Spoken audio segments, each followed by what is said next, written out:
पाहिलो निराळा पाहे कवतुक डोळा, करू जगाचा विनोद,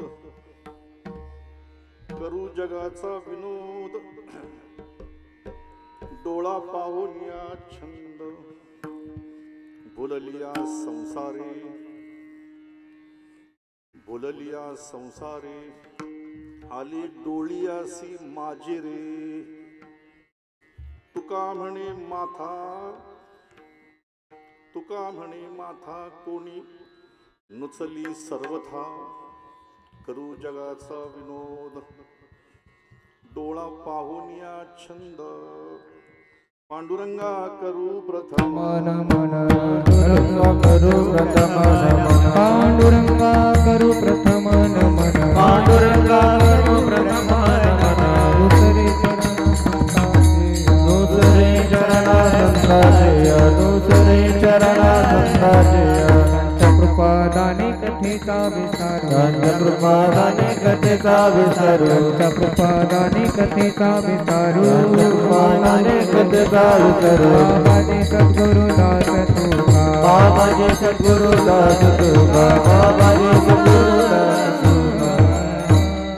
लोकाभिराम मरणरंगधीरं राजीवनेत्रं रघुवंशनाथं, कारुण्यरूपं करुणाकरन्तं श्रीरामचन्द्रं शरणं प्रपद्ये, मनोजवं मरुततुल्यवेगं जितेन्द्रियं बुद्धिमतां वरिष्ठं, वातात्मजं वानरयूथमुख्यं श्रीरामदूतं शरणं प्रपद्ये, मंगलभवन अमंगलहारी, द्रवं सुदशरथ अजर बिहारी, सिया राममय सब जग जाणी, करहु प्रणाम जोरी जुग पाणी, जयांची केली या स्मरण, होय सकळ विद्येचे अधिकरण, त्याची बंधू श्री चरण श्री गुरूंचे ते नमस्कार होणे. आता मस्तक माझा पायावरी,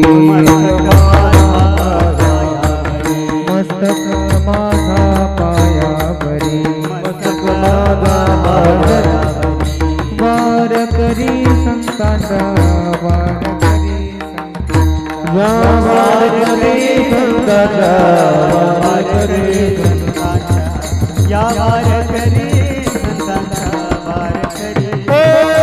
मस्तक माझा पायावरी, वार करी संतांचा,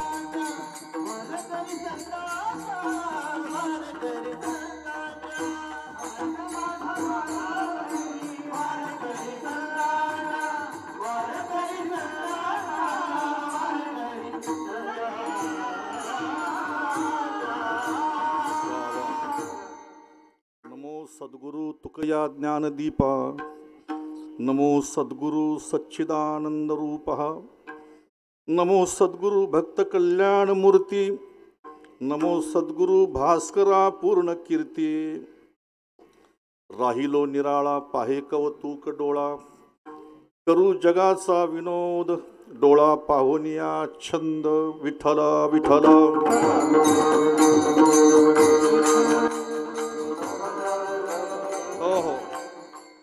आजच्या या प्राप्त प्रसंगी कीर्तनरूपी सेवेकरिता निवडलेला अभंग विश्वसंत जगद्गुरु तुकोबाराय यांचा हा चारचरणाचा अत्यंत महत्त्वाचा गोड चिंतनीय अभंग आहे.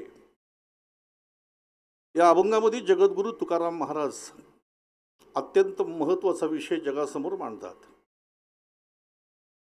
तुकोबाराय म्हणतात, मी आता जगापासून वेगळा झालो, मी स्वतःपासून वेगळा झालो आणि त्याच्यामुळं आता मला माझ्या जीवनातलं आणि जगाचं कौतुक मला पाहता आलं. आता या जगाचं हे वागणं बघितल्यानंतर मला या जगाचं आता हसू येतं, त्यांचा मला विनोद वाटतो आणि या लोकांचा चाललेला छंद बघून मला एक कौतुक वाटतं. संसारामध्ये भुललेली ही जी लोक आहेत त्यांच्या डोळ्यावर कसा माज आलेला आहे, तुकोबाराय म्हणतात. आणि जिथं खरं यांनी डोकं वाकवायला पाहिजे परमेश्वराच्या चरणावर, तिथं न वाकवता या माणसाने आपलं डोकं केवळ संसारासाठी खर्च केलेलं आहे आणि म्हणून मी यांच्यापासून वेगळा झालो असं तुकाराम महाराज अभंगातून म्हणतात. विठ्ठल विठ्ठल.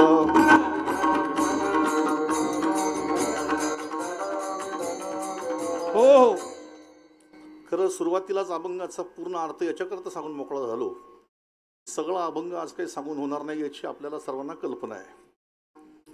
आज विश्वसंत जगद्गुरु तुकोबारायांचा वैकुंठ गमन सोहळा, आज बीजेचा महोत्सव, फाल्गुन वद्य द्वितीया. बीज जगातील सगळ्यात मोठं नवल, कारण जगाच्या पाठीवर अनेक आश्चर्य आहेत, पण आतापर्यंत देहासहित वैकुंठाला कलियुगामध्ये कुणीही गेलं नाही जगद्गुरु तुकोबारायांच्याशिवाय. आणि म्हणून मागे कवीश्वर झाले थोर थोर, नेले कलेवर कोणी सांगा. आतापर्यंत देहासहित वैकुंठाला कुणीही गेलं नाही, हे जगातलं सगळ्यात मोठं आश्चर्य आहे. कुणी मानो अथवा न मानो, तो त्यांच्या बुद्धीचा दोष आहे. घुबडानी सूर्य नाकारणं यात काही नवल नाही. चंद्रानी कावळ्यानी चंद्राला न ओळखणं याच्यामध्ये काही नवल नाही. चार्वाकांनी वेद न मानणं याच्यात सुद्धा काही नवल नाही. नास्तिकांनी देव न मानणं याच्यात सुद्धा काही नवल नाही. नपुसक माणूस आहे त्याला पद्मिनीचे सोहळे मान्य नसणे याच्यात काही नवल आहे. तसं जगद्गुरु तुकोबारायांचा वैकुंठ गमन सोहळा ज्यांना मान्य नसेल अशा मूर्ख माणसांची आपण चर्चा करायची नाही. पण ज्या अर्थी जगद्गुरु तुकोबाराय स्वतः म्हणतात बरं का, आम्ही जातो आता कृपा असू द्यावी, सकळा सांगावी विनंती माझी, वाढ वेळ झाला उभा पांडुरंग वैकुंठा श्रीरंग बोलावितो. असा अत्यंत महत्त्वाचा हा दिवस आज जगद्गुरु तुकोबारायांच्या विजेचा महोत्सव. आणि गेली अनेक वर्षापासून हा उत्सव या ठिकाणी साजरा होतो. परमेश्वराच्या कृपेने, थोरा मोठ्यांच्या आशीर्वादाने, आपल्या सर्वांच्या सहकार्याने आज या ठिकाणी वातावरण बघितलं तर खूप समाधान वाटलं. मी म्हणजे आज एवढा प्रसन्न होतो. ज्या माणसांना पाहण्यासाठी, ज्यांना ऐकण्यासाठी अख्खा महाराष्ट्र व्याकुळ असतो, ती माणसं स्वयंस्फूर्तीने इथं आलेली आहेत. बघा, इथं 2 रत्न महाराष्ट्रातले तुम्हाला दिसत आहेत, पण अजून 4-5 रत्न इथं या माणसांमध्ये अजून बसलेले आहेत. बघा, इथं हे 2 रत्न तुम्हाला दिसत आहेत. इकडे सुद्धा तुम्हाला टाळ घेतलेले 1-2 महाराष्ट्रातले रत्न दिसत आहेत. पण अजून सुद्धा आपल्यामध्ये असे काही रत्न बसलेले आहेत, तर त्यांना सुद्धा ऐकण्यासाठी लोक अतिशय व्याकुळ असतात. त्याच्यापैकी बंडाराज महाराज घाडगे कोपऱ्यात बसले. ते बघा, किती नम्रता आहे, किती लीनता आहे. आणि खरं म्हणजे विकासदादा तुम्हाला सांगेन की रामदादा आणि शंकरदादांनी पहिल्यांदा पकवाजाच्या पेक्षा कसं वागायचं हे पहिल्यांदा शिकवलं शिष्याला. विठ्ठल विठ्ठल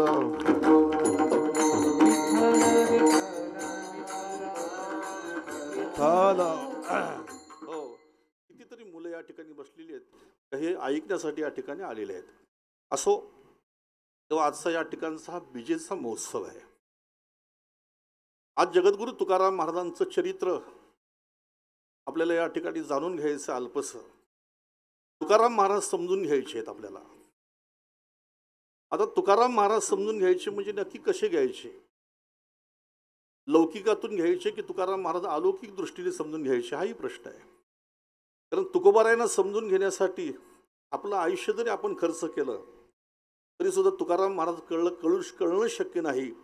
कारण तुकाराम महाराज कळण्यासाठी आपल्याला पहिल्यांदा तुकाराम महाराज व्हावं लागेल, तर तुकाराम महाराज कळतील. विठ्ठल विठ्ठल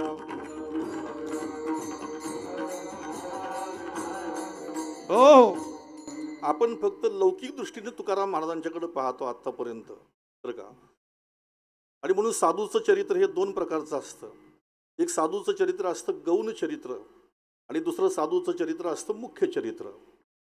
आता तुकाराम महाराज सांगायचे झाले की आपण सगळेजण काय सांगतो की तुकाराम महाराजांच्या काळामध्ये भला मोठा दुष्काळ पडला, सगळं होतं नव्हतं तेवढं लुटून दिलं, पंढरा डोंगरावरती गेले, तिथं चिंतन केलं. हे लौकिकातलं चरित्र आहे.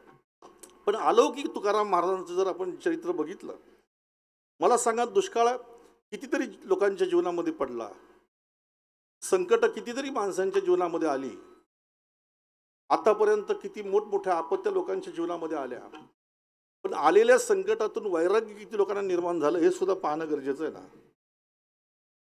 आलेल्या संकटामध्ये वैराग्य किती लोकांना निर्माण झालं हे सुद्धा महत्वाचं आहे.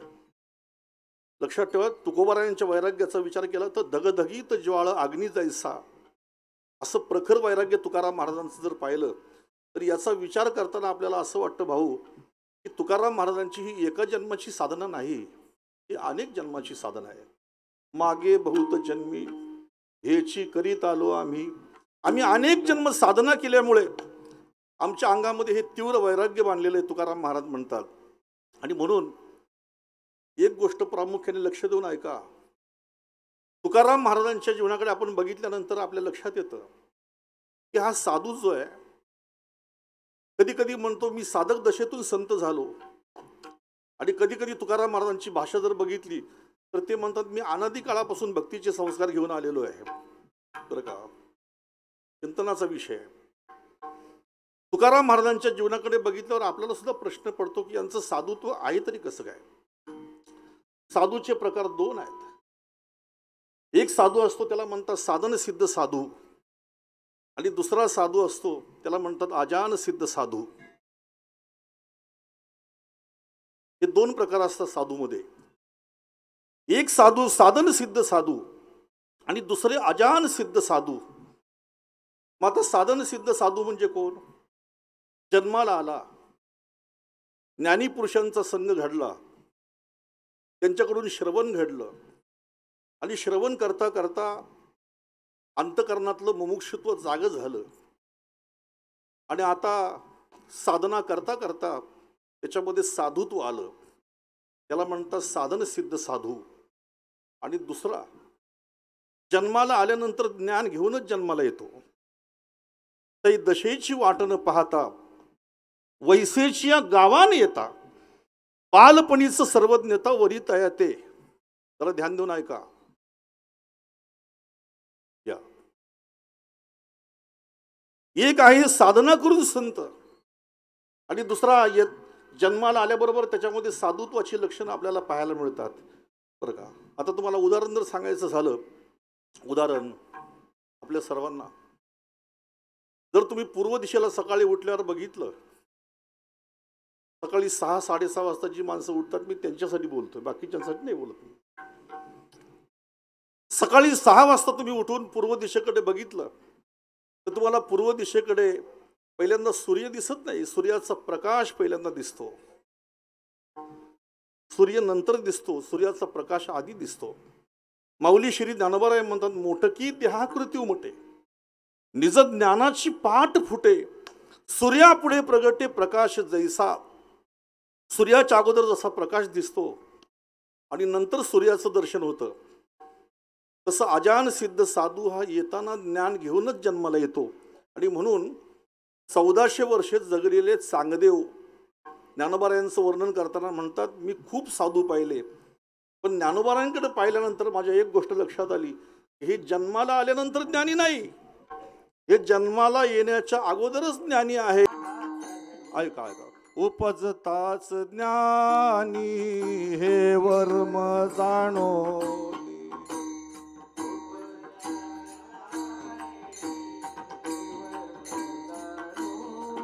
आले लोटांगणी सांग,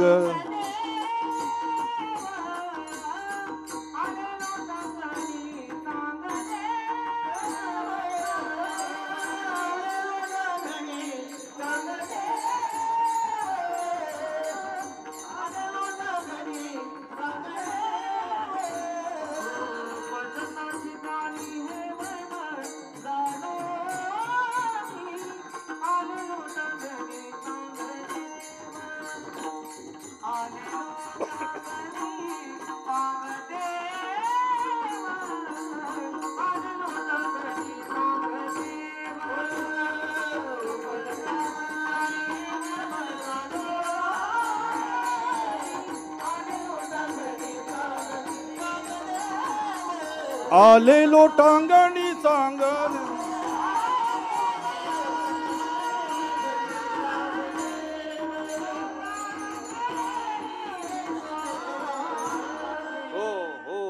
बस माझंच उत्तरार्ध चुकलं होतं, त्याच्यामुळे त्यांचं प्रमाण चुकत होतं.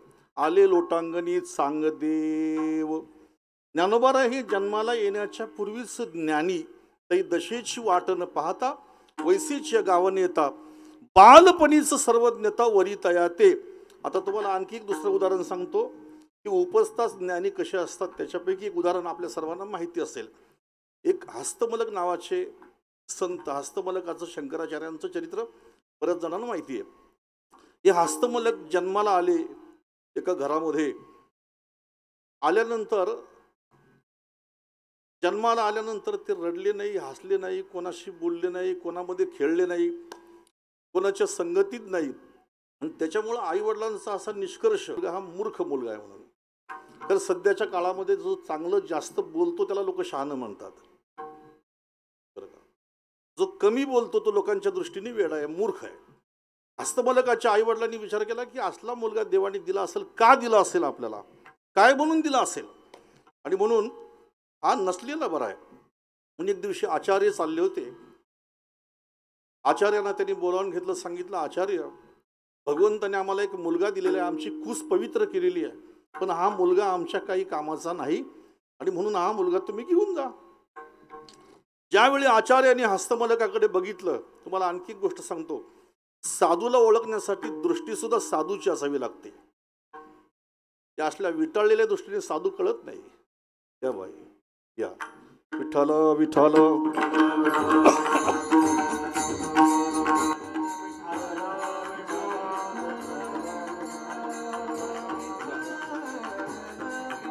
विठ्ठल विठ्ठल. हो, संसारी माणसाला साधूला ओळखायची दृष्टी नसते. थोडंसं एक सूत्र सांगतो आपल्याला की लोक म्हणतात साधू जीवनामध्ये भेटत नाही, भेटत नाही, भेटत नाही. कोण म्हणतं साधू भेटत नाही? तुम्ही इच्छा जर मनामध्ये आणली की मला साधूला भेटायचं, साधू भेटू शकतात. मग साधू कसे भेटतात? दोन गोष्टी आहेत. जे खरे साधू असतात, खरे आपलं कल्याण करणारे,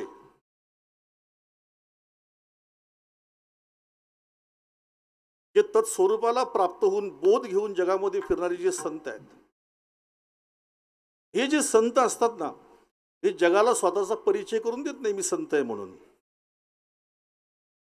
पण लक्ष द्या कीर्तनामध्ये, बरं का. आता माझा आवाज सुद्धा खोलत चाललाय. तुकाराम महाराजांना म्हटलं, तुम्ही जर पाण्याच्या वरती दगड दारू शकता तर वारिंगे महाराजाचा आवाज वर आणला तर काय फरक पडणार आहे, बरं का. आहे का नाही? पहिल्यापेक्षा फरक पडला की नाही? आता अजून पडेल. 13 दिवसांनी तुम्ही जर तुमच्या वह्या जर वर आणू शकता तर मी तुमच्याच अभंगावर कीर्तन करतो की नाही, मग माझा आवाज खाली जाऊन कसा चालणार आहे? लक्ष द्या जरा. खरे साधू असतात ते स्वतःचा परिचय करून देत नाही मी साधू आहे म्हणून, आणि आपल्याला त्याला ओळखण्याची दृष्टी नसते. ते आहेत आपल्यामध्येच, आपल्यापासून दूर नाही ते. आचार्यांनी बघितलं की अरे हा सामान्य पुरुष नाही, आणि म्हणून त्यांच्याकडे बघितल्याबरोबर ते हस्तमलक हसले. हो, हस्तमलक हसले. हो, आई वडिलांनी विचार केला, कधी कोणाकडे बघून न हसणारा आमचा मुलगा आता हसू लागला, कमाल आहे. तुम्हाला माहिती आहे, हस्तमलक वाट बघत होते की माझी जातीचे मज भेटो कोणी, आवडीची धनी फेडावया, माझ्या जातीचं मला कधी कोणीतरी मिळेल आणि मग मी त्याच्याशी हसेन. आणि मग आचार्यांनी प्रश्न विचारला, ए शिशु, तू आहेस तरी कोण रे? पुस्तोम शिशु कस्य कुतोसी गंता, किन्नाम ते तोम कुतागतोसी. तू आहेस कोण, आलास कुठून, तुझं नाव काय? असं विचारल्याबरोबर कुठल्याही आश्रमात न शिकायला गेलेले, कोणाच्या सहवासात न गेलेले हस्तमलक आता घडघडा बोलू लागले आचार्यांबरोबर. सर्वांना नवल वाटलं. हस्तमलक काय म्हणतात पहा. ज्याला घरातली माणसं वेडा म्हणत होती, समाजातली माणसं ज्याला मूर्ख म्हणत होती, आता ते हस्तमलक कसे बोलतात बघा. नाह मनुष्य नच देव यक्षो, ना ब्राह्मण क्षत्रिय वैश्य शूद्रो, न ब्रह्मचारी ग्रही वनस्ती, भिक्षुर्न चाहम निजबोध रूपः, मी वासुदेव तत्वता.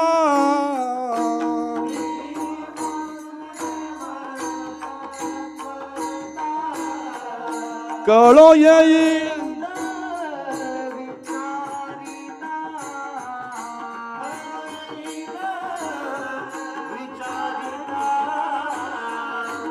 आहे ठाव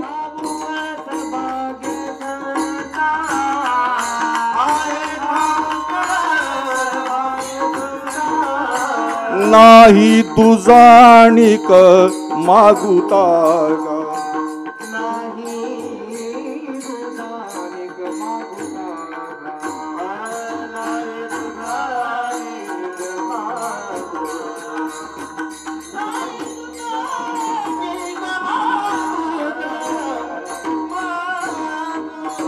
वा वा. जन्मताच ज्ञान घेऊन आलेले आहेत. आणि दुसरे संत असतात की इथं जन्माला येऊन साधना करून संत होतात. साधू आहेत का साधन सिद्ध साधू आहेत? काय तुकाराम महाराजांच्या बद्दल बोलाल तुम्ही? आता काही लोक म्हटले तुकाराम महाराज आजान सिद्ध साधू आहेत. असं जर तुम्ही म्हणाल तर त्यांनी स्वतःचं चरित्र स्वतःच्या हाताने गाथेमध्ये लिहिलंय. आणि गाथेमध्ये चरित्र लिहिताना महाराज लिहितात, नाही नाही बाबा, आमच्या घरामध्ये परंपरेगत पंढरपूरची वारी सुरू होती.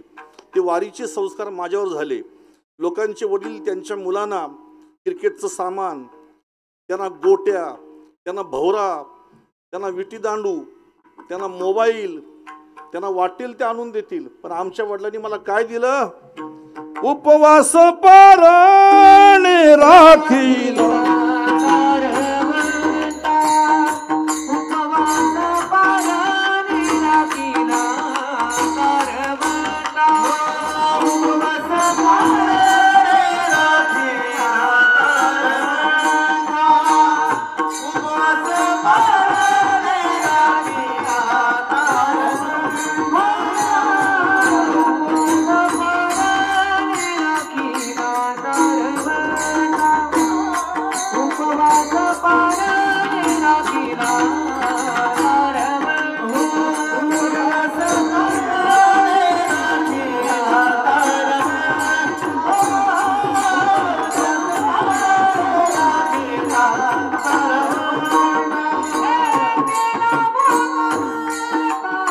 वा वा.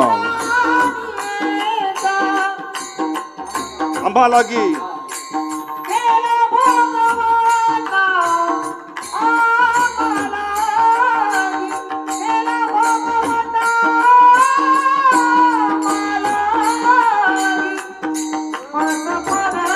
राखीला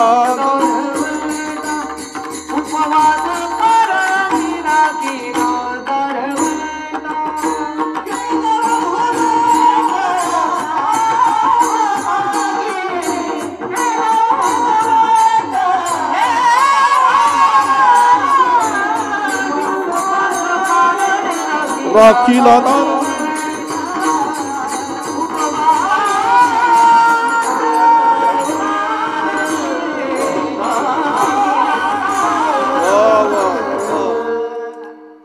तुकोबारायांच्या या शब्दावर थोडं लक्ष द्या.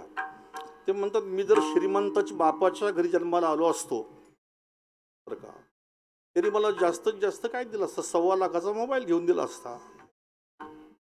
का नाही? 4-5 लाखाची गाडी घेऊन दिली असती. ती चालवायची कशी ही नसती शिकवली मला त्यांनी बरं का. त्याच्यामुळे वर्षातून 2-3 वेळा माझा अपघात झाला असता. मी भर गावातून 120च्या स्पीडला गाडी चालवली असती. आणखी काय झालं असतं? पण मी वारकऱ्याच्या घरी जन्माला आलो, मी वैष्णवाच्या घरी जन्माला आलो, तुकोबाराय म्हणतात. आणि माझ्या वडिलांनी मला पंढरपूरची वारी दिली, उपवास दिला बरं का, मला पारणं दिलं. हे सगळं माझ्या वडिलांकडून मला मिळालं. मला सांगायचे तुकाराम महाराजांच्या जीवनातला थोडा महत्त्वाचा मुद्दा आहे का.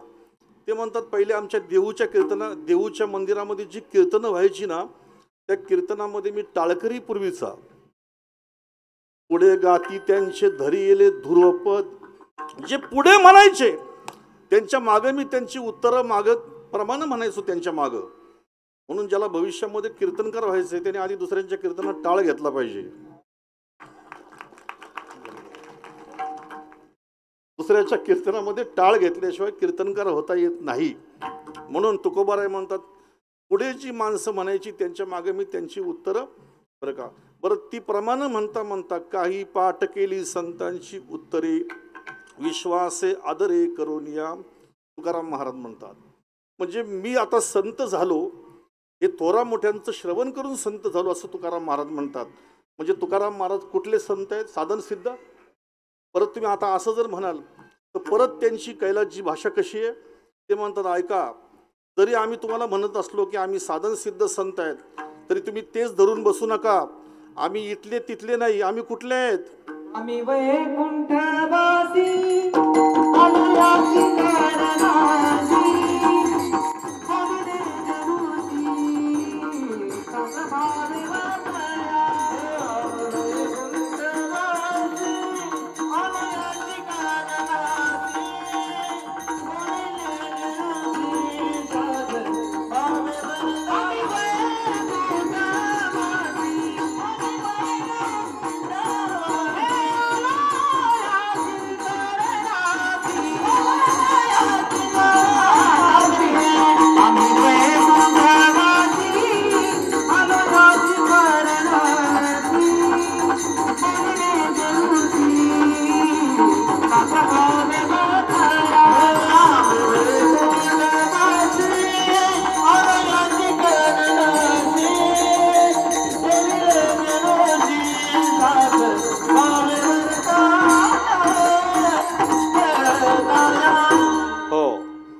कीर्तन सुरू झाले थोडंसं लेट, पण जास्त लांबवत नाही, अर्धा तास फक्त वाढवणार आहे. 8:30च्या ऐवजी 9. कळलं ना?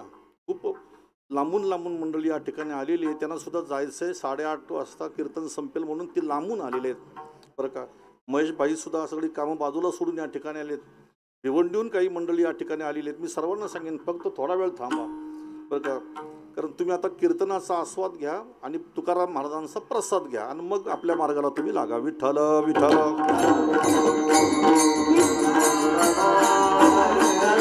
विठ्ठल. हो हो बरं, आपला विषय असा आहे आता, त्याच्या भोवती जास्त घुटमळत न बसता ध्यान देऊन ऐका. ते म्हणतात आम्ही वैकुंठवाशी, म्हणजे याच्यातून लक्षात येतं ते आजान सिद्ध संत आहेत.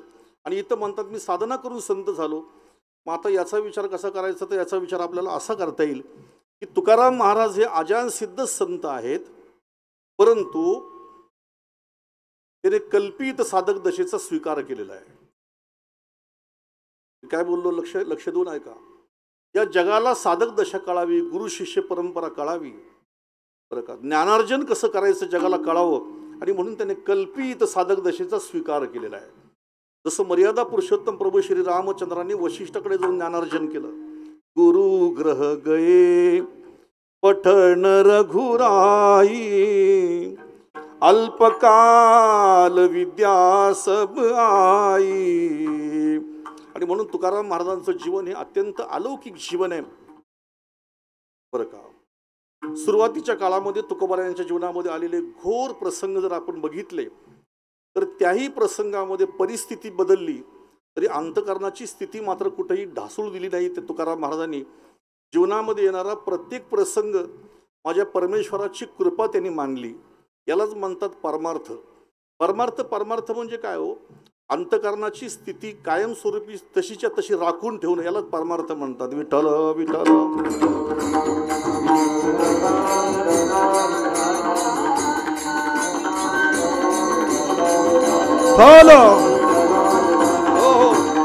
लक्षात ठेवा, परमार्थ रडण्यासाठी नाही, परमार्थ रडू थांबवण्यासाठी आहे. लक्षात ठेवायचं. जीवनामध्ये आलेले कठीण प्रसंग जे आहेत त्या सगळ्या कठीण प्रसंगावर मात करण्यासाठी परमार्थ आहे. तुम्ही भगवान श्रीकृष्णाचं चरित्र पाहिलं असेल. 16,108 स्त्रियांबरोबर राज्य करताना सुद्धा तेवढाच आनंद आहे, आणि द्वारका पाण्यामध्ये बुडवली तरी तेवढाच आनंद आहे. तुकाराम महाराज ऐश्वर्य भोगीत होते तरी तेवढाच आनंद आहे, आणि दुष्काळामध्ये सगळं लुटलं तरी तेवढाच आनंद आहे तुकोबारायांच्या जीवनामध्ये. आणि म्हणून सुरुवातीची त्यांची तुम्ही साधक अवस्था त्यांनी गाथेमध्ये प्रतिपादन केलेली आहे, आणि पुढे नंतर त्यांची सिद्ध अवस्था आहे.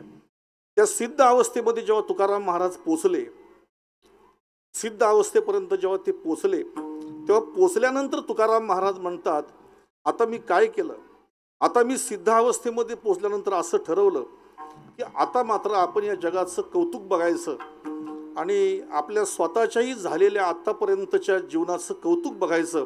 आणि म्हणून आता मी वेगळा झालो. तुकाराम महाराज अभंगाच्या पहिल्या चरणामध्ये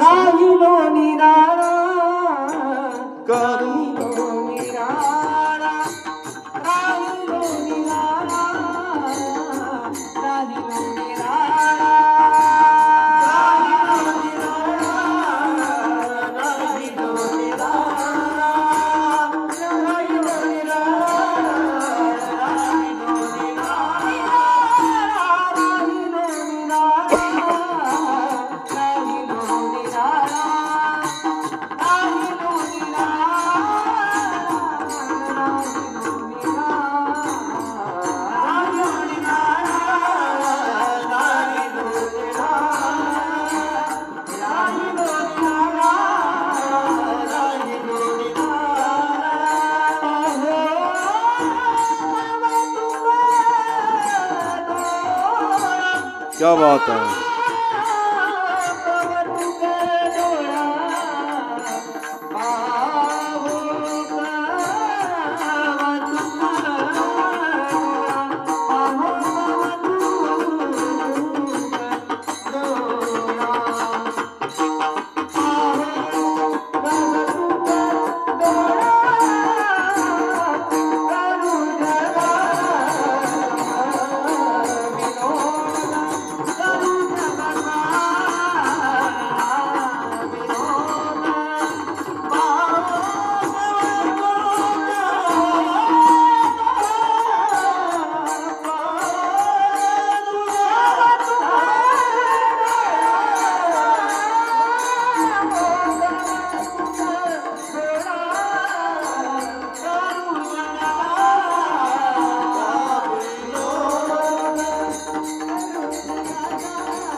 हो हो हो हो हो.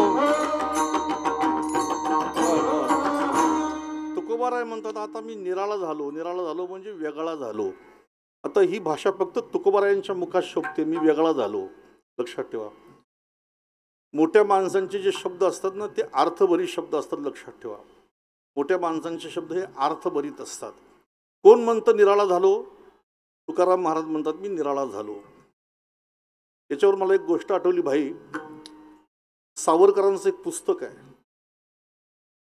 कुठलं? माझी जन्मठेप. प्रत्येक माणसाने वाचावं असं ते पुस्तक आहे. माझी जन्मठेप.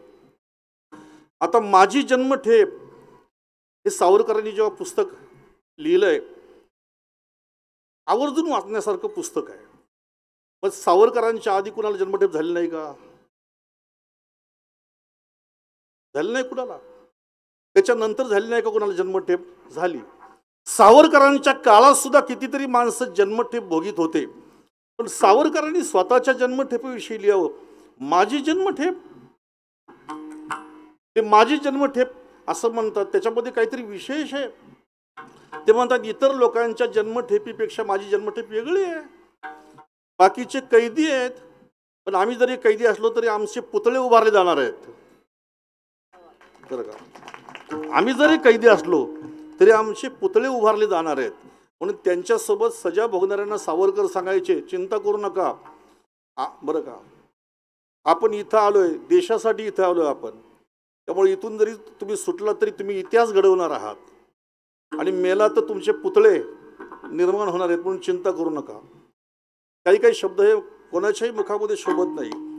तुकाराम महाराज म्हणतात मी निराळा झालो.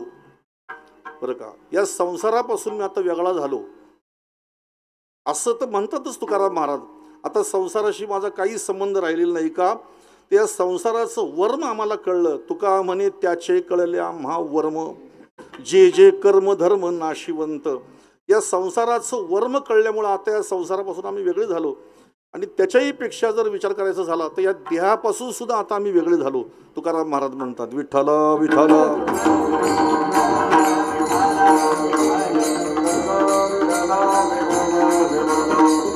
विठ्ठला. हो. बरं का. संसारापासून बरीच माणसं वेगळी होतात पण देहापासून वेगळं होता येत नाही ना. हे मोठं दुर्दैव आहे. म्हणून कधी कधी गमतीने आम्ही सांगतो की काही माणसं गाव सोडतात पण कुटुंब सोबत घेऊन. गाव सोडला पण कुटुंब सोबत घेऊन. बरं का.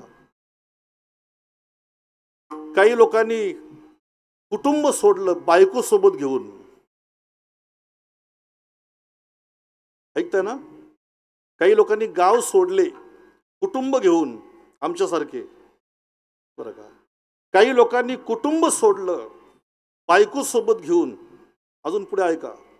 काही लोकांनी बायको सोडली वळकटी सोबत घेतली.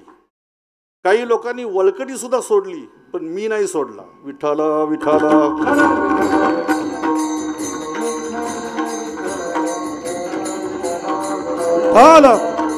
हो. तर महत्वाचा मुद्दा आहे. वळकटी सोडली म्हणजे सगळे कपडे बिपडे सगळे सोडले पण मी नाही सोडला. हो. आणि मी ज्यांनी नाही सोडला त्याला वेगळा झाला कसं म्हणता येईल त्याला? तुकाराम महाराज म्हणतात तुला जर माझ्यासारखं वेगळा व्हायचं असेल काय सल्ला आहे महाराजांचा. खूप सांगणार आता पण घड्याळाचे काटे पुढे सरकत चाललेले आहेत. तुकोबाराय म्हणतात, तुम्हाला माझ्यासारखं जर वेगळं व्हायचं असेल तर तुम्हाला माझी एक विनंती आहे, तुम्ही वेगळं व्हाल, पण त्याच्यासाठी तुम्हाला एक गोष्ट करावी लागेल. काय? बरं का, आशा ही समूळ खणून काढावी,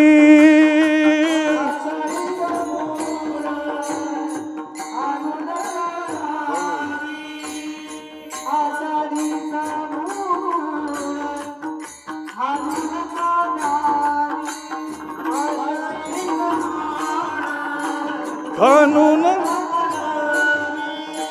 तेव्हाची गोसावी व्हावे तेणे, तेव्हाची गोसावी.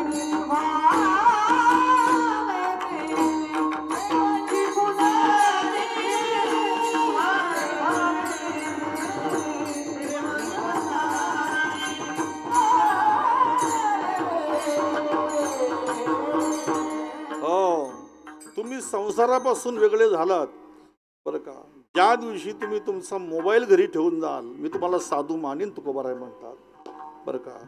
बायको सोडली, प्रपंच सोडला, कपडे लते सोडले, सगळं सोडलं, पण मोबाईल तुझा अजून तुझ्या जवळ आहे. आशाही समूळ खणून काढावी, तुकोबाराय म्हणतात. पण ज्ञानोबारायांचा शब्द ऐका ना, किती गोड आहे. मी माझी ऐसी आठवण विसरले जयाचे अंतकरण, पार्था तो संन्यासी जाण निरंतर. ज्यांनी भगवे कपडे घातले किंवा प्रपंच सोडला त्याला साधू म्हणत नाही. साधू कोणाला म्हणतात? ज्याने आशा खणून काढली, ज्याच्या जीवनातला मी संपला. आपले मोठे महाराज एक गोष्ट सांगायचे की एक नदीवरती एक साधू स्नानासाठी चालला होता. रस्त्यामध्ये त्या साधूने बघितलं सोन्याच्या बांगड्या पडल्या होत्या, कुठल्या एका मुलीच्या पडल्या असतील, आणि त्या सोन्याच्या बांगड्या त्या साधूने अशा हातामध्ये उचलल्या आणि बघितल्या. आणि त्यांनी विचार केला का या बांगड्या किती महागा मोलाच्या असतील म्हटला. पण त्याने मागं पुढं बघितलं आणि त्या बांगड्या खाली ठेवल्या. आणि त्याला असं वाटलं या बांगड्या जर मी सोन्याच्या उचलल्यानं कुणी बघितलं, आत्ता सध्याचा एक तर मोबाईलचा फोटो लगेच काढतात पोरं, व्हायरल करतील बरं का, साधूंनी सोन्याच्या बांगड्या उचलल्या म्हणून. त्या भीतीने त्यांनी त्या बांगड्या तिथंच ठेवल्या आणि तिथून पुढे स्नानासाठी गेले. आणि साधूने आंघोळ झाल्यानंतर तिथे एक धोबी कपडे धुईत होता. त्या धोब्याला सांगितलं, ए बाबा तुला एक गोष्ट सांगतो, इकडे. म्हटलं काय? तू किती पैसे कमवतो रोजचे? काय नाही म्हटलं, 10-20 रुपये रोज कमवतो. या रस्त्याने सरळ जा, इथून असं सरळ जा, पुढे गेला तिथं 2 सोन्याच्या बांगड्या पडलेल्या आहेत. तो सोने के कंगन वहां पर पडे हुए, जाके उठा लेना. धोबी हसला. धोब्यांनी सांगितलं, महाराज त्या बांगड्या मी 3 दिवसापासून बघतो, आपल्याला त्या आपल्या नाही, ते त्या कशाला उचलायचे आपण? मला तुम्ही सांगा, दोघांमधला आता तुम्ही साधू कोणाला म्हणाल? कपडे धुण्याला साधू आहे का भगवे कपडे घातलेला साधू आहे? म्हणून ज्ञानोबाराय म्हणतात, ज्याच्या जीवनातला मी संपला त्याला म्हणायचं तो आता वेगळा झाला. म्हणून तुकोबाराय म्हणतात, आम्ही सुद्धा या देहापासून वेगळे झालो. आमच्या हातानेच आम्ही ज्ञानाग्नीने या देहाची आम्ही रांगोळी करून टाकली. तुकोबाराय म्हणतात, एक अभंग महाराजांचा पाहण्यासारखा आहे. झाला प्रेतरूप शरीराचा भाव, लक्ष्यला ठाव स्मशानीचा.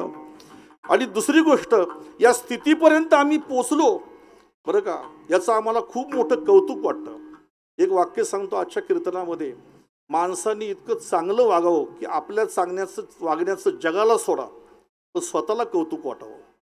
तुकोबाराय म्हणतात, माझ्या वागण्याचं, माझ्या जगण्याचं, माझ्या परिवर्तनाचं जगाला कौतुक वाटो न वाटो, पण मला माझ्या जीवनाचं कौतुक वाटतं. कौतुक वाटे झाली आवेचा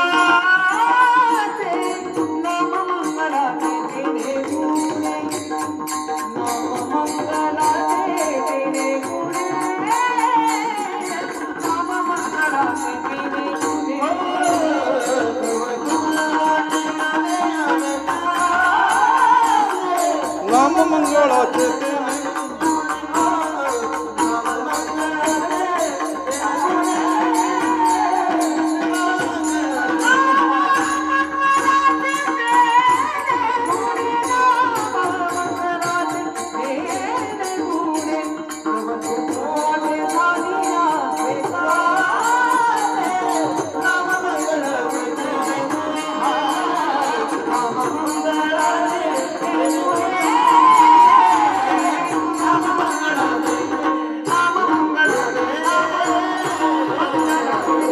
वा रे वा, जरा टाळ्या वाजव की यांच्यासाठी. कौतुक वाटे झाली या वेचांचे. मला सुद्धा कौतुक वाटायला लागलं की यांचा आवाज इतका वर कसा काय जातो म्हणून. बरं का, नाम मंगळाचे येणे गुणे. तुकोबाराय म्हणतात, माझ्या जीवनाचं आता मी स्वतः कौतुक पाहण्यासाठी वेगळा झालो आणि मला आता जगाच्या वागण्याचं आश्चर्य वाटायला लागलं. जगाच्या वागण्याचा मला विनोद वाटायला लागला, मला गंमत वाटायला लागली. अभंगाचं दुसरं चरण.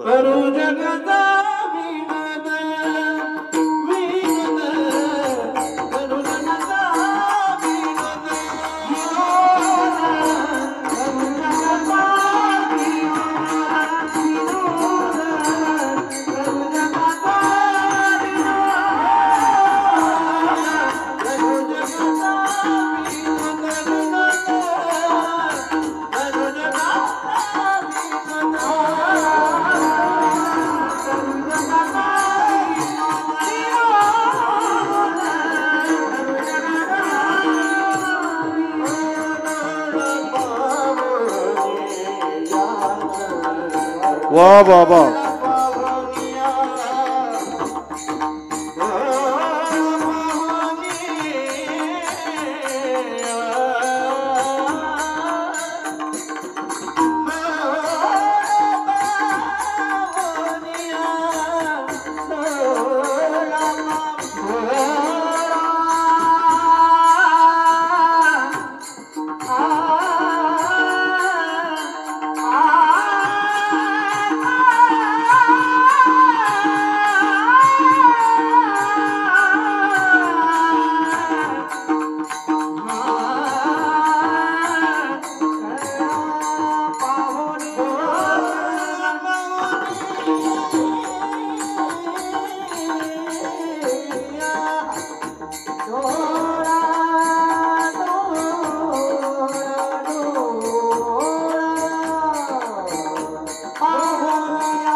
विठोबा रखुमाये.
राहिलो निराळा पाहे कवतुक डोळा करू जगाचा विनोद डोळा पाहोनिया छंद. तुकोबाराय म्हणतात मी वेगळा झालो त्याच्यामुळे जगाचं कौतुक मला पाहता आलं, जगाचा विनोद मला करता आला.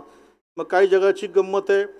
तुकाराम महाराज म्हणतात जगाची सगळ्यात मोठी गंमत अशी आहे की प्रपंच करता करता ही माणसं आहेत ना, म्हणजे स्वतःला विसरून गेली आणि स्वतःचं कर्तव्यसुद्धा माणसं विसरून गेली. स्मरण ते त्याचे त्याशी नाही,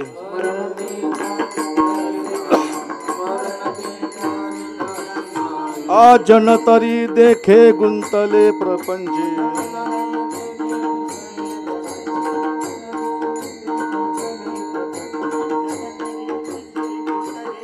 स्मरण ते त्याचे त्यासी नाही,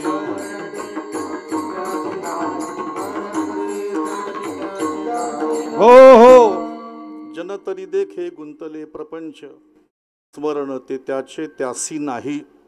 हे दोघं गुरुबंधू आहेत बरं का. हे एकच परंपरा आहे त्यांची दोघांची, म्हणजे आमच्याच परंपरेतली ही मंडळी आहेत. विठ्ठल ऐक ना, विठ्ठल विठ्ठल.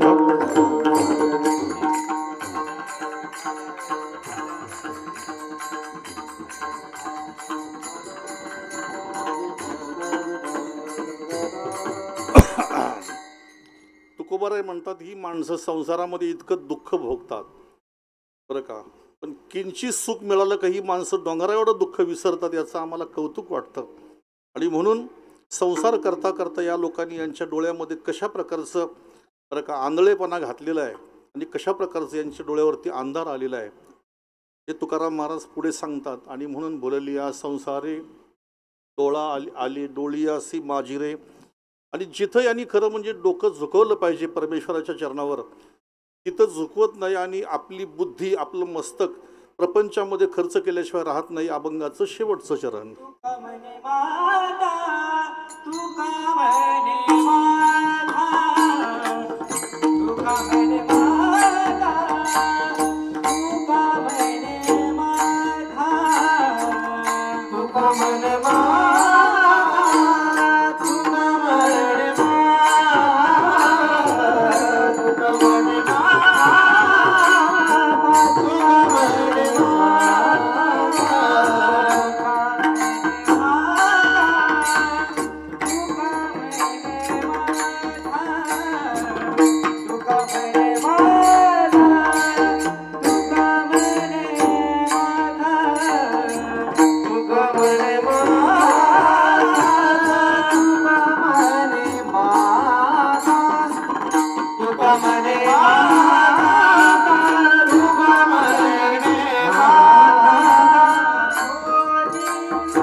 डोळा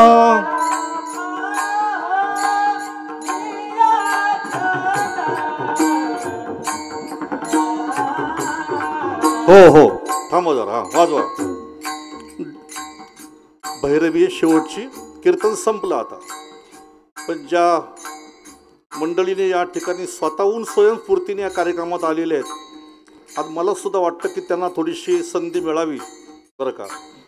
मी विकास भाऊंना सांगेन की थोडंसं फक्त आता या भैरवीमध्येच आपण थोडंसं सोलो 2 मिनिटाचा. आता मधुभाऊ तर खाली बसले बरं का, आणि तुम्ही थोडंसं सोलो वाजवा आता बरं का. हां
दिवस आहे. खरोखर आज महाराजांच्या वैकुंठ गमनानिमित्त कार्यक्रम आणि माझे त्यांच्यावरती माझा हे हृदयचे ते हृदय घातले सर्वांचे लाडके विश्वनाथ महाराज वाळिंगे यांच्यासाठी जोरदार टाळ्या वाजवा. हा खूप वर्ष आमची ओळख आहे. मी काय वाजवणार थोडं वाजवू शकते पण महाराज तुम्हाला पाहिल्यानंतर आज मन एकदम प्रसन्न झालो. मी खूप वर्ष झाले ह्या ज्ञानपीठाचं खूप वर्ष झाले येऊ पण आज कोकरी महाराजांच्या निमित्ताने आम्हाला येणं झालं. दुपारचा कार्यक्रम संपल्यानंतर आलो. महाराज वाजवण्यासारखं खूप आहे पण तुमचं ह्या परिसरामध्ये एवढं मोठं नाव आहे आणि मी जास्त सांगू नाही शकत पण खूप आनंद झाला मला पाहिल्यावरती. इथे वाजवायला तर भरपूर मी 38 वर्ष पखवाज वाजवला बाबा महाराजांपासून पण विश्वनाथ महाराज वाळिंगे म्हटल्यानंतर दुपारच आले बघा यांचे डोळे पाणावले. असे प्रेम आहे आमचं. वाजवायला गेलं तर भरपूर वाजव. विकास महाराज मी एक छोटासा वादक आहे. मी ठेका वाजवला मी गोड वाजवणार मला बोलतात गोड हाताचा वादक. प्रयत्न करत आहे मी वाजवायचा.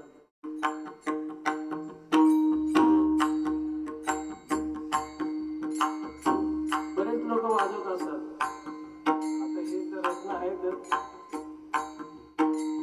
पण पकवाजामध्ये जे वाजवण्याचे ठेके त्यामधला हा ठेका आहे.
रामकृष्ण हरी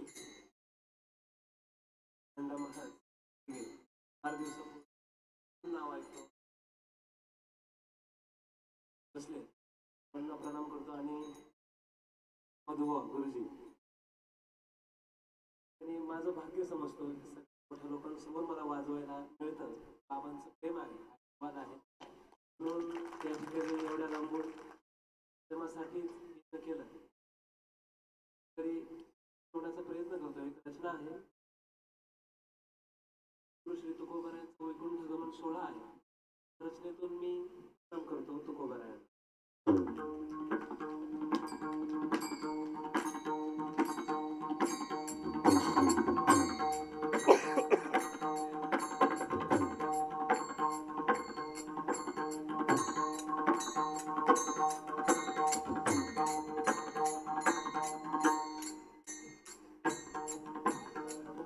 हॅलो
हा ठेका. डोळा पाहुनिया छंद, डोळा पाहुनिया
ज्ञानेश्वर माऊली.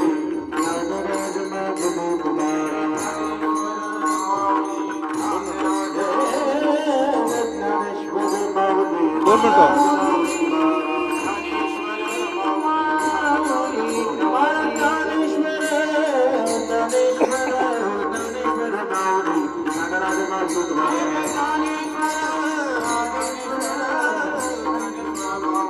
हो हो.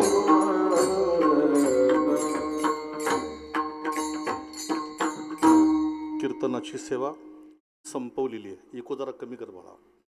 खरं तर आज मला तुकोबारायांचं वैकुंठ गमन या विषयाबद्दल बोलायची खूप इच्छा होती, कारण आजचा दिवसच तसा आहे आणि वैकुंठ गमनाचा प्रसंग सकाळी आपण ऐकलेलाच आहे, पण तरी देखील आजच्या कीर्तनामध्ये सांगावा. परंतु या ठिकाणी आता एवढं बोललो, तेच तुकोबारायांनी खूप बोलून घेतलं. मग असे आलो तर मी भाऊंना बोललो की भाऊ तुम्ही कीर्तन करा, फेटा बांधा. भाऊ बोलले नाही नाही मी ऐकायला आलो आहे, मी कीर्तन करणार नाही. आणि या ठिकाणी आता जगद्गुरू तुकोबारायांनी पांडुरंग परमात्म्याने ही सेवा माझ्याकडून अल्पशी करून घेतलेली आहे. 7-8 दिवस तब्येत थोडीशी जास्त खराब असल्या कारणाने डॉक्टर म्हणतात ॲडमिट व्हा. आम्ही जाऊन येऊन ॲडमिट आहे. जाऊन येऊन ॲडमिट म्हणजे जायचं 2 तास थांबायचं आणि परत घरी यायचं, कीर्तन करायचं, परत जाऊन ॲडमिट व्हायचं. उद्यापासून भागवत कथा आहे भिवंडीला आणि येत्या 7 तारखेपासून भिवंडीचे आपले काँग्रेसचे अध्यक्ष दयानंदजी चोरगे त्यांच्या धर्मपत्नी या ठिकाणी आलेले आहेत. त्यांच्या घरीसुद्धा भागवत कथा माझ्याकडेच आहे. म्हणजे ही 7 दिवसाची संपली की पुन्हा त्यांच्या घरी भागवत कथा सुरू होते. आणि भाऊ उपस्थिती तर खूपच असते, आपल्याला माहिती आहे. त्या ठिकाणी उपस्थिती हजारोच्या संख्येने असते. आपल्या सर्वांना भाई मी सांगेन, एक दिवस तरी त्या ठिकाणी कथेसाठी सर्वांनी जरूर भेट द्या. अरे वा वा, कशी कशी माणसं या ठिकाणी आज कार्यक्रमासाठी आलेली आहेत आपल्या. असो, तेव्हा या ठिकाणी जगद्गुरू तुकोबारायांचं हे मंदिर ज्यांच्या प्रेरणेने आम्ही उभारलं आहे ते हरिभक्तपरायण पुरुषोत्तमजी महाराज, आम्ही त्यांना भाऊ बोलतो, की त्यांची प्रेरणा आहे, आमच्या वडिलांचा आशीर्वाद आहे. तुकोबारायांचं मंदिर बांधायचा निर्णय का घेतला असं खूप लोक विचारतात.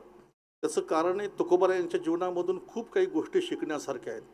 श्रीमंती आली तर माणसाने माजू नये आणि दुष्काळामध्ये सगळं गेलं तर माणसाने लाजू नये. बरं का, तुम्हाला सांगतो, मंदिरं त्यांचीच असतात, चौक त्यांच्या नावाचे होतात की ज्यांच्याकडून काहीतरी शिकण्यासारखं आहे. एखाद्या बापाने जर मुलांनी बापाला विचारलं की बाबा समोरचा पुतळा कोणाचा आहे, तर ज्याचा पुतळा बसवला आहे त्याचं कर्तृत्व तसं असलं पाहिजे, म्हणजे प्रत्येकाने आचरण करण्यासारखं त्यांच्या नावाची मंदिरं असतात. आणि म्हणून जगद्गुरू तुकोबारायांनी आम्हाला हे शिकवलं आहे की तुम्ही जीवनामध्ये मानाचीच अपेक्षा नाही केली तर आपण होण्याचा प्रश्नच उरत नाही. अशा कितीतरी गोष्टी तुकोबारायांच्या जीवनामधून शिकण्यासारख्या आहेत. एक आदर्शवत जीवन जगद्गुरू तुकोबारायांचं, सर्वसामान्य कुळामध्ये जन्म घेऊन सुद्धा जगद्गुरू हे विशेषण तुकोबारायांना लागू पडावं आणि प्रत्यक्ष परमेश्वराने त्यांना निजधामाला आपल्या घेऊन जावं, असं तुकोबारायांचं अलौकिक जीवन आहे. भाऊंच्या आज प्रेरणेने हे मंदिर आपण या ठिकाणी बांधलं. अनेकांचं सहकार्य मिळालं. 2014ला 13ला पाया खोदला. बालयोगी सदानंद महाराजांनी मला सांगितलं की पटकन मंदिराचं काम करून घ्या, म्हणून अर्धवट मंदिर असताना आपण मूर्ती बसून घेतली होती त्यावेळेला, फक्त आतला गाभारा असताना. आणि आपलं एक आत्तापर्यंत आपल्याला माहिती आहे, कीर्तनाचे पैसे ठरवणं नाही आणि देणगी कोणाकडं मागणं नाही. इथं येऊन ज्यांनी दिले तुकाराम महाराजांचा प्रसाद म्हणून घ्यायचा आणि मंदिराला लावायचा. पण भाई सगळी तुमच्यासारख्या माणसांनी या ठिकाणी येऊन आणि काहीतरी फुलाची पाकळी सर्वांनी दिली. आता मागे मंदिर अपूर्ण होतं, आपण बघितलं असेल. दरवर्षी काही ना काहीतरी तुम्हाला बदल दिसतो मंदिरामध्ये. या ठिकाणी आपण मंदिर बघितलं, पहिल्यांदा आतला गाभारा पत्र्याचा शेड होता, नंतर मग पत्र्याचा शेड या ठिकाणाहून निघाला. आमचे अनिलदादा पाटील, त्यांचे बंधू, सर्व लोक एकत्र आले, आमची समिती वगैरे, आणि सर्वांनी मिळून जोर मारला, स्लॅब पडला. त्याच्यानंतर लादी नव्हती, एक ग्रिल नव्हते लावलेले. मनोहर कडू आले तिकडनं, ते म्हटले बाबा मी लावतो, तुम्ही काही चिंता करू नका. म्हणजे एक एक माणूस जो या ठिकाणी काही ना काहीतरी सहकार्य करीत असतो. तेव्हा एवढंच आपल्या सर्वांना सांगेन की हे तुकाराम महाराजांचं मंदिर बांधणं म्हणजे हे आमच्या मोठेपणासाठी केलं नसून येणाऱ्या पुढच्या पिढीला एक चांगले संस्कार या ठिकाणी व्हावे, त्याच्याकरता आपण इथं आश्रमचं काय, आपला काही लोक बोलतात हा मठ आहे, हा आश्रम आहे. आमचा पुढचं इथलं जे आता नियोजन आहे ते भाई ग्रंथालयाचं नियोजन आहे. या ठिकाणी एक चांगलं ग्रंथालय उभारावं. तुमच्यासारखी लोकांच्यावर मी का प्रेम करतो, कारण माझं काम तुम्ही करता अर्ध, म्हणून मी तुमच्यावर प्रेम करतो. हा माणूस 1300 गायी सांभाळतो एकटा, 1300 गायी. तर उभं राहा, लोकांना नमस्कार करून दाखवा. आमच्या गोठ्यामध्ये एक गाय तिकडे, अख्ख्या गावाची बोंब नुसती. बरं का, 1300 गायी सांभाळतो हा माणूस, काही साधी गोष्ट आहे बघा. आणि तुम्हाला मी सांगेन, कधीतरी जा त्यांच्या गोशाळेवरती, भेट द्या. त्यांच्या कशी वासरं आहे, तुम्हाला असं वाटेल मी गोकुळामध्ये आलो की काय, असं तुम्हाला वाटेल. आणि त्यांचं खूप प्रेम आहे त्यांचं माझ्यावरती, माझं त्यांच्यावर. मध्ये त्यांनी उपोषण केलं होतं चिपळूणला, 12 दिवस काही खाल्लं नव्हतं त्यांनी. मी जाऊन त्यांचं उपोषण सोडून आलो, आपण पाहिलं असेल. त्यांना मी बोलतो ना, मरालो या, कारण गायींचे हाल होतील. बरं का, तुम्ही मेल्यावर कोण बघणार आहे त्या गायींना. या ठिकाणी कोकरे महाराजसुद्धा आले, आपण आलात, तुमचं नाव नाही माहिती महाराज, आपण आला सर्व मंडळी. आज आमचे सदानंद गुरुजी या ठिकाणी आलेत, त्याचबरोबर आमचा भूषण छान, त्यांनीसुद्धा चाल म्हटलेली आहे. योगेश आहे, आळंदीकर मंडळी आमची या ठिकाणी आहे. मधुभाऊ तुम्ही आलात, तुमचं या मंदिरावरती विशेष प्रेम आहे आणि म्हणून तुम्ही दरवर्षी या ठिकाणी स्वतःहून स्वयंस्फूर्तीने येता. विकास दादा, बरं का, त्यांची पत्नी बोलते मी तुमची मुलगी नाही, हे म्हणतात मी तुमचा मुलगा आहे. बरं का, आणि म्हणून त्यांचं ते बोलतात बाबा ठीक आहे मी तुमचा जावई तर जावई, आणि म्हणून त्या जावयाच्या नात्याने का होईना पण ते या ठिकाणी सगळ्या कार्यक्रमामध्ये आपल्या इन्व्हॉल्व होत असतात. तेव्हा तुम्हाला देखील या ठिकाणी विकास भाऊ धन्यवाद देतो. आणि विशेषत्वाने मला उल्लेख करावा असं वाटतं